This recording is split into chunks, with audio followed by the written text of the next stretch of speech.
नमस्कार, सत श्री अकाल, आदाब, खमा खड़ी वनक्कम एंड हेलो। मेरा नाम है शिविका और आज के इस वीडियो में हम सीबीएसई क्लास 10 मैथमेटिक्स के चैप्टर 4 क्वाड्रेटिक इक्वेशन की जो एक्सरसाइज 4.3 है अकॉर्डिंग टू न्यू सिलेबस, उसके फोर्थ क्वेश्चन को सॉल्व करेंगे। तो आइए शुरू करते हैं। फोर्थ क्वेश्चन यहाँ पे क्या कह रहा है, is the following situation possible, if so determine there present ages. हमें यहाँ पे एक सिचुएशन दी गई है और हमसे पूछा है कि ये जो सिचुएशन है क्या ये पॉसिबल है, और अगर हम ये सिचुएशन जो है वो पॉसिबल है तो हमें उनकी एजेस बतानी। तो सबसे पहले देखते हैं कि सिचुएशन क्या है। The sum of the ages of two friends is 20 years. 4 years ago the product of their age in years was 48। ये कह रहा है कि दो दोस्त हैं, उनकी जो उम्र है उनको अगर हम जोड़ देते हैं तो आता है 20। ठीक है, टोटल 20 आता है। आज से अगर 4 साल पहले की हम बात करें तो 4 साल पहले जब उनकी एज का, जब उनकी उम्र का हम मल्टीप्लाई करते थे यानी प्रोडक्ट निकालते थे तो आंसर आता था 48। तो हमें बताना है कि क्या ऐसी सिचुएशन पॉसिबल है या नहीं है। So let's write it. सबसे पहले तो हम ये मान लेते हैं कि जो उनकी उम्र है ये भी तो हमें पता लगाना होगा। सो लेट द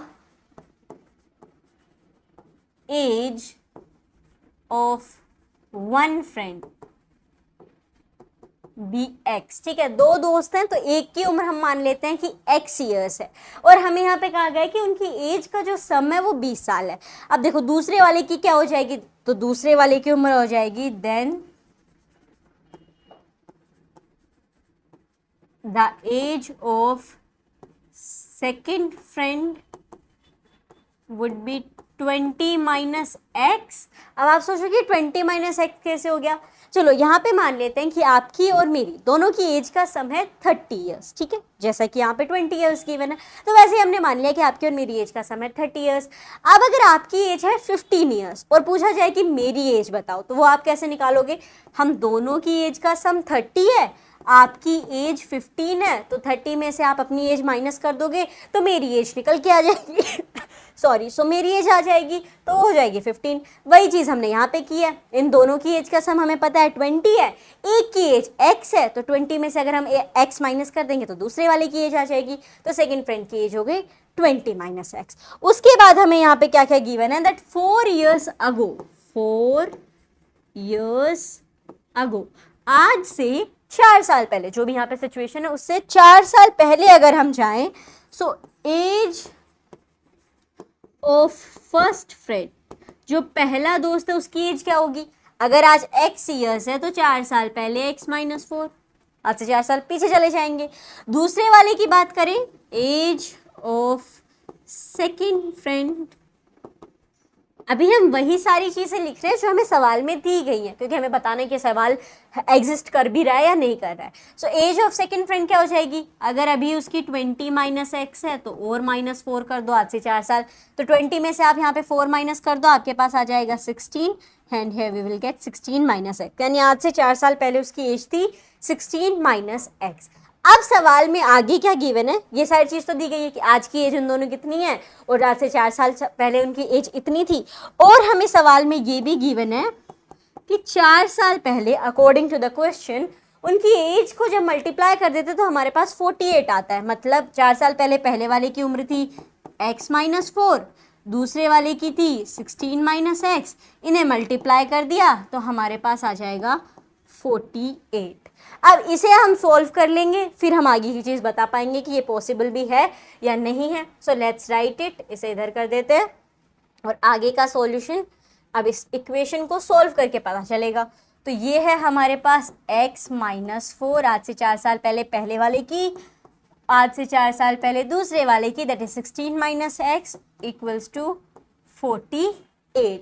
इंडिविजुअली एक एक को कर देंगे। सबसे पहले x को करेंगे 16 माइनस एक्स से, देन -4 को करेंगे 16 माइनस एक्स से, इक्वल टू में हमारे पास 48 है। यहाँ पे आपका एक्सेस को आप पहले x के साथ कर दो तो ये आ जाएगा आपका -x, because plus minus minus, और यहाँ पे आ जाएगा आपका प्लस 16x, यहाँ पे हो जाएगा माइनस प्लस माइनस, 16 4 ज़ा 64 और minus minus plus, you will get 4x equal to में हो जाएगा 48। ठीक है, सो ये हो गया -x² plus 16x minus 64 plus 4x equals to 48। अब इस 48 को हम इधर ले आएंगे, so let's write it, -x² अब प्लस का जो 16x है, यहाँ पे प्लस का 4x है, इन दोनों को जोड़ दो तो आपके पास आ जाएगा 16 + 4 that is 20x minus 64।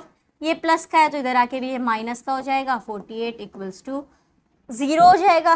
Here we are having -x² plus 20x। अब देखो यहाँ पे इन दोनों को माइनस माइनस हम प्लस कर सकते हैं, so here we will get -64 हमारे पास था, 64 और 48 को हम यहाँ पे प्लस कर देंगे, सो वी विल गेट 112। ठीक है, इन दोनों को ऐड कर देंगे तो 112 हमारे पास आ जाएगा, इक्वल टू में हमारे पास चल रहा है 0। अब इस -x² को सही क्वाड्रेटिक इक्वेशन की फॉर्म में लिखने के लिए, इस माइनस को हटाने के लिए हम क्या कर सकते हैं, इन सब के सब को अगर हम उधर ले जाएं, सो ये हो जाएगा माइनस का प्लस और इस प्लस का माइनस और इस माइनस का प्लस और इक्वल टू में आ जाएगा हमारा 0। ठीक है, साइन चेंज हो जाएंगे सबके, अगर इसको माइनस का प्लस बनाना था तो फिर ये भी प्लस का माइनस बन जाएगा, ये माइनस का प्लस बन जाएगा। So here we are having x² minus 20x minus plus 112 equals to 0। अब क्या करना है, ये हमारी क्वाड्रेटिक इक्वेशन बन गई। अब यहाँ से हम बता सकते हैं इजीली कि सॉरी ये इक्वेशन पॉसिबल है या नहीं है। अब आप सोचोगे कैसे बता सकते हैं ये पॉसिबल है या नहीं है। जब आपके पास एक क्वाड्रेटिक इक्वेशन निकल के आ जाती है, so you can easily find out the nature of the root. Root का नेचर मतलब जो b² माइनस 4ac है वो इक्वल टू 0 है, लेस देन 0 है, ग्रेटर देन 0 है। अगर लेस देन 0 आ जाता है, इसको अभी हम करके देखेंगे, अगर लेस देन 0 आ जाएगा तो आप ये लिख के छोड़ सकते हो कि ये सिचुएशन पॉसिबल है ही नहीं, जो कि हमें बताना है। लेकिन या तो इक्वल टू 0 आ जाए या ग्रेटर देन 0 आ जाए b² माइनस 4ac, तो हम कहेंगे कि हाँ ये सिचुएशन पॉसिबल है। और फिर इसमें कहा भी गया है कि फिर बताओ पॉसिबल है तो उनकी उम्र क्या होंगी, तो वो हम फाइंड आउट करेंगे। लेकिन पहले हमें पता करना है कि जो b² माइनस 4ac है इसकी वैल्यू क्या होगी, तो बस वही हम यहाँ पे करेंगे।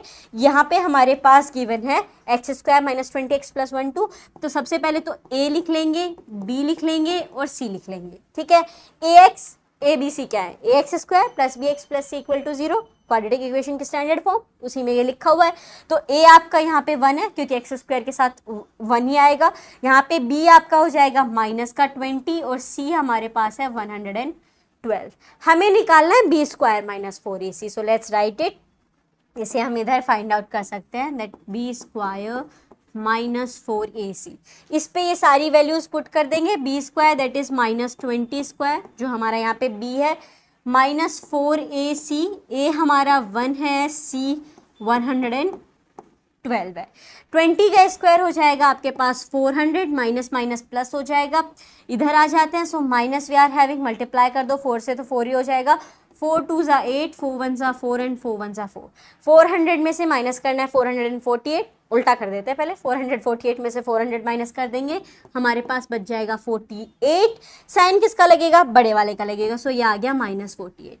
माइनस का 48, इससे क्या पता चलता है कि जो हमारा d आया है वो लेस देन 0 है, यानी b² माइनस 4ac की जो वैल्यू आई है वो लेस देन 0 है।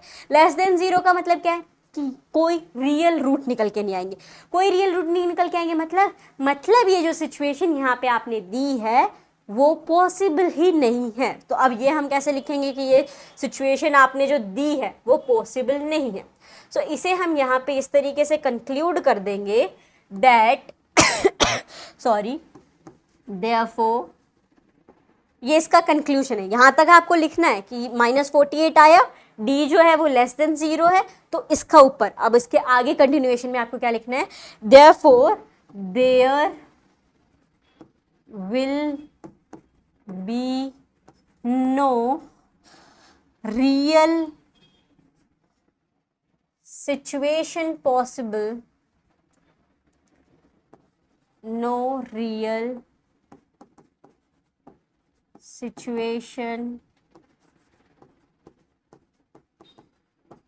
possible for the equation, hence the condition does not exist। जो हमने आंसर निकाले हैं उसके हिसाब से जो डी हमारा निकल के आया है उसके मुताबिक ऐसे सॉल्यूशन आएंगे ही नहीं, there will be no real solution, ठीक है, there will be no real solution possible for the equation and the condition doesn't exist. Real solution क्यों नहीं आ रहा है? क्योंकि डी जो है वो लेस देन 0 है, इसीलिए ये कंडीशन एग्जिस्ट ही नहीं करती, और इस तरीके से आप इस सवाल को कंक्लूड कर दोगे। तो ये होगा इसका आंसर। अगर आपको ये सॉल्यूशन समझ में आया हो तो इस वीडियो को लाइक कीजिए, और ऐसे ही सभी क्वेश्चन के आंसर्स को देखते रहने के लिए चैनल को सब्सक्राइब करना ना भूलें। मिलते हैं एक नए वीडियो के साथ। धन्यवाद।